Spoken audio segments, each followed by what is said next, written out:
algunos daños. Entonces, precisamente por eso es que también en los contratos del Estado existen fianzas, incluso para las personas que laboran en el caso de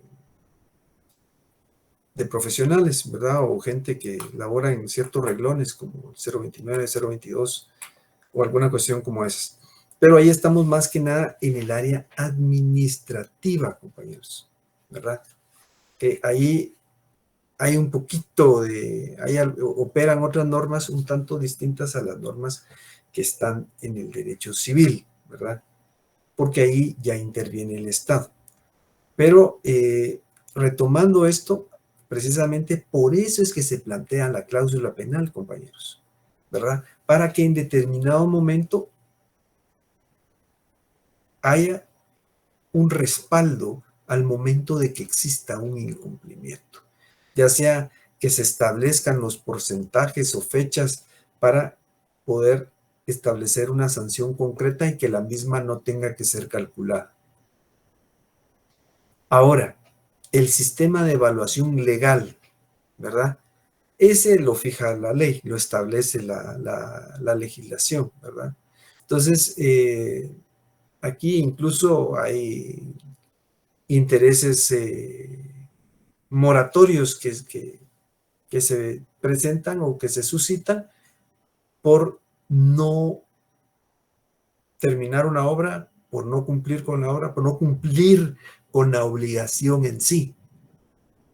Entonces, la ley trae ya o establece una serie de penalizaciones que pueden plantearse. Y por último, compañeros, tenemos el sistema de evaluación de daños y perjuicios judicial, ¿verdad?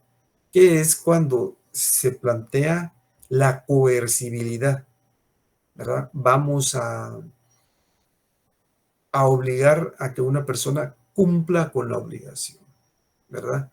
Entonces, no la cumplió, produjo daños y perjuicios, entonces el juez va a calcular los daños y perjuicios. Eso es lo que ahorra la cláusula penal. Entonces el juez va a decir, bueno, lo que pasó aquí fue esto, vamos a las pruebas que se le presenten, ¿verdad?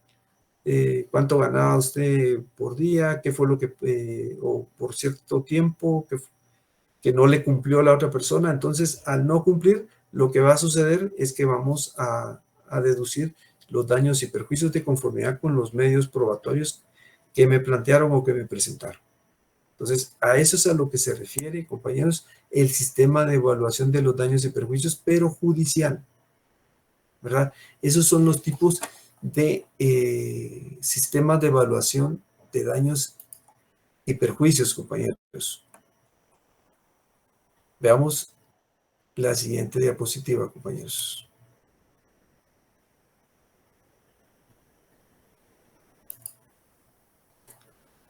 Tenemos ahora, como estamos dentro del incumplimiento de las obligaciones, compañeros, y en el caso de las obligaciones civiles, lo que se genera es un pago pecuniario. Entonces, por eso es que hablamos de daños, que son lesiones al patrimonio, y perjuicios, que es lo que se ha dejado de ganar, perjuicio o lucro cesante.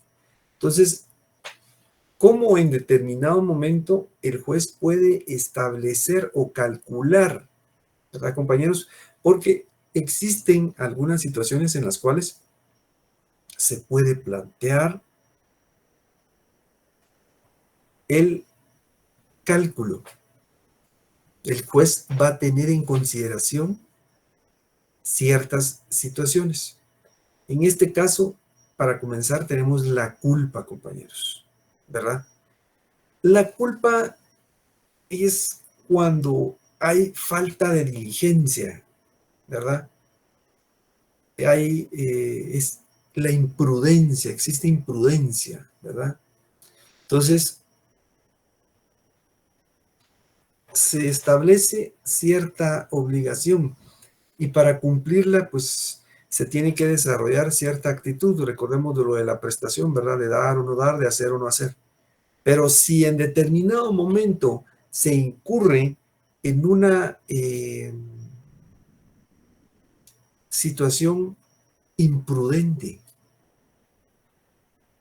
puede en determinado momento desarrollarse una obligación o puede en determinado momento incumplirse con una obligación. Y entonces ahí ya se deducen los daños y perjuicios correspondientes, ¿verdad? Hay de la culpa, ¿verdad? Hay dos tipos. La primera, que es la culpa contractual. La culpa contractual, compañeros, esa culpa está relacionada con un contrato y con el incumplimiento del mismo. El contrato puede incumplirse de manera imprudente, ¿verdad? Puede ser que en determinado momento se hagan mal los cálculos o alguna situación como tal y exista para poder cumplirlo.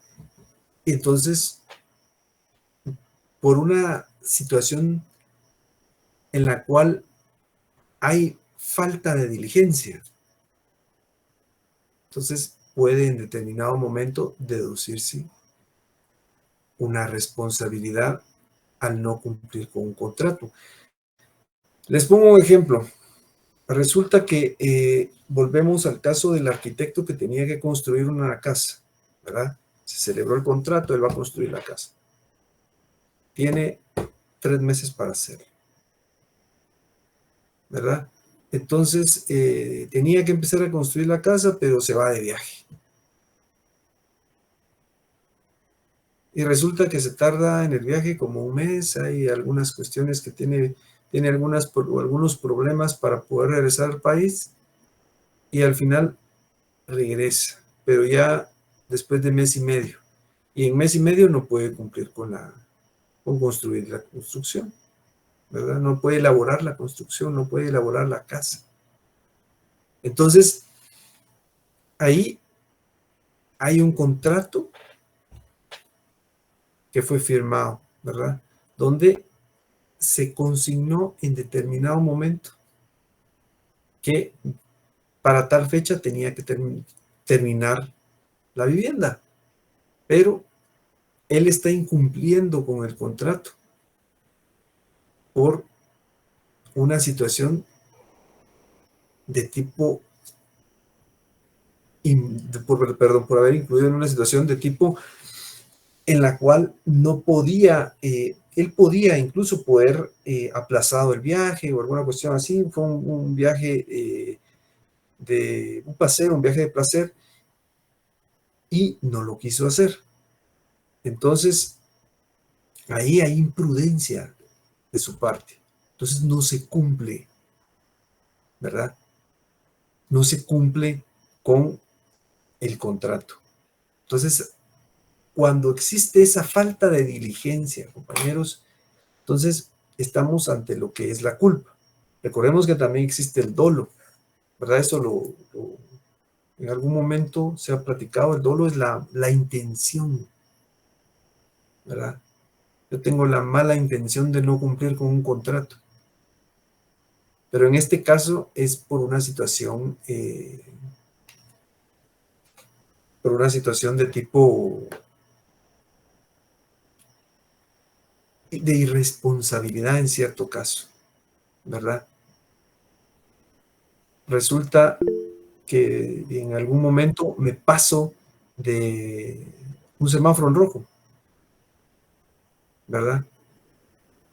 Tal vez tengo algún problema de visión y no llevaba mis lentes, entonces, pero aún así conduzco el vehículo sin los lentes. Pues eso es una imprudencia, ¿verdad, compañeros? Entonces ahí hay culpa.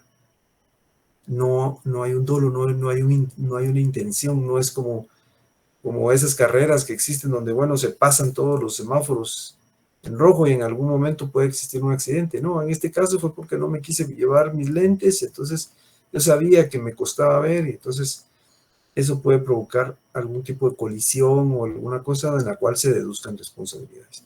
A ver, la compañera Maribel Hernández. Licenciado, buenas noches. La Buenas noches. culpa aquiliana es la que se Ujú. refiere al artículo 1645 y esta sí Sí, puede ser provocada por dolo. pero esa tiene que ver en relación a la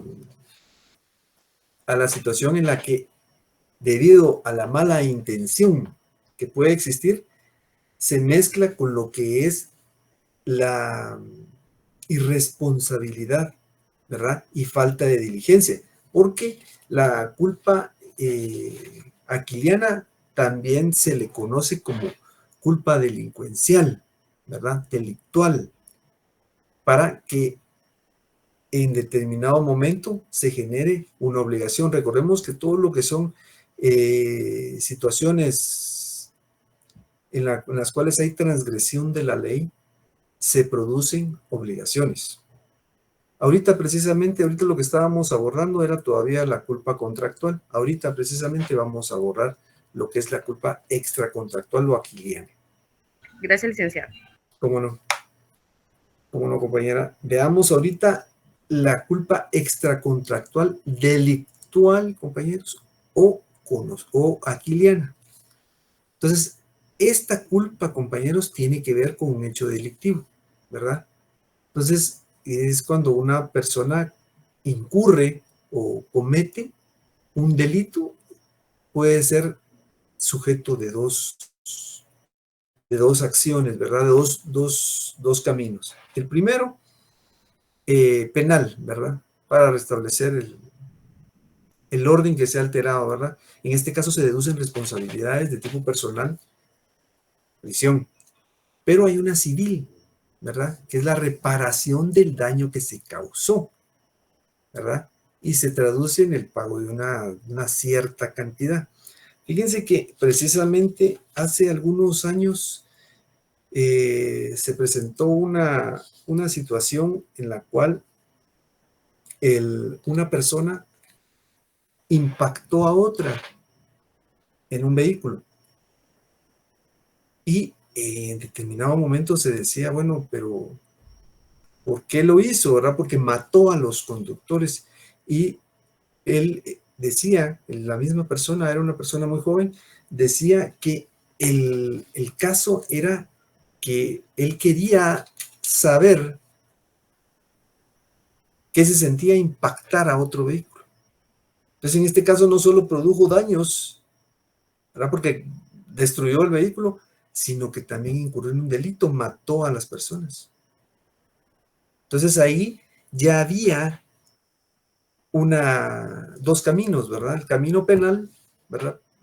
Porque se lo llevaron detenido y en este caso ya hubo un problema porque las personas habían fallecido. En este caso incurría ya en homicidio. Pero también tenía que reparar, ¿verdad? Tenía que reparar. Entonces, eso, compañeros, debe de verse desde el punto de vista civil, ¿verdad? Recordemos, como les había dicho, que dentro de las fuentes de las obligaciones están todo lo que son los delitos, ¿verdad? Y transgresiones que existan a la ley.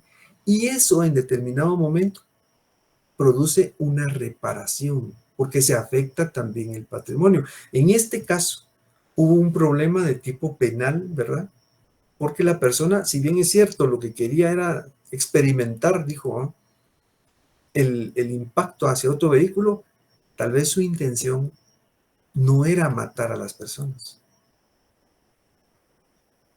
no era quitarles la vida, pero de todas maneras hubo una transgresión a la ley. Y ahí es donde ya se le deducen responsabilidades, ¿verdad?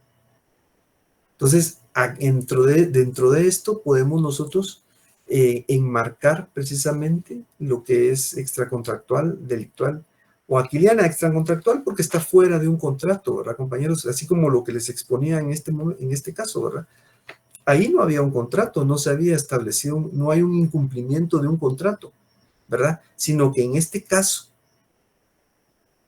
hay un impacto a un vehículo y eso produce la muerte de 2 personas, ¿verdad? Y además destruye el patrimonio. Entonces, ahí es donde en determinado momento se pueden deducir responsabilidades, pero ahí también hay culpa, compañeros, porque, por ejemplo, la intención no era de matar a las personas, no era de incurrir en homicidio, ¿verdad? Hace algún tiempo tuve la oportunidad también de ver un caso, ya hace bastante tiempo, donde una persona en su vehículo impactó a una persona que repartía comida y la persona pues quedó con lesiones. Entonces, aparte de pagarle su moto, había que deducirle el factor penal, ¿verdad? Tenía lesiones. Entonces se le dedujo responsabilidades de tipo penal, aparte de las responsabilidades civiles, porque ahí existió una transgresión eh, civil, ¿verdad? Compañeros, se afectó el patrimonio, aparte también la situación física de la persona. Lamentablemente, la persona que tenía esas heridas y esas lesiones falleció. Entonces ya se transformó todavía la situación. De hecho, había que seguir cumpliendo con el pago de lo que era la reposición de su patrimonio en relación a la motocicleta, pero ya la persona había fallecido. Entonces también había en determinado momento alguna deducción de tipo penal, ¿verdad, compañeros? Porque ya existe en determinado momento ya hay un problema, ya hay una transgresión muy fuerte, ¿verdad, compañeros? Entonces, en este caso, se le dedujeron responsabilidades de tipo penal, pero también tuvo que cumplir con lo que era los daños, ¿verdad? Y perjuicios que en determinado momento se tuvieron que haber deducido, ¿verdad? De esta situación. Entonces, compañeros, ¿tienen alguna duda de esta situación? ¿Alguna observación, alguna inquietud? Todo claro, licenciado, muchas gracias. Muy bien, compañeros. Les comento, compañeros, para la próxima clase nosotros vemos las medidas que auxilian al acreedor y creo que esta sería la última clase, compañeros, la del próximo jueves. Entonces, a ver, el compañero Wilson Haroldo Alvarado. Álvarez, perdón. Licenciado, gracias, licenciado.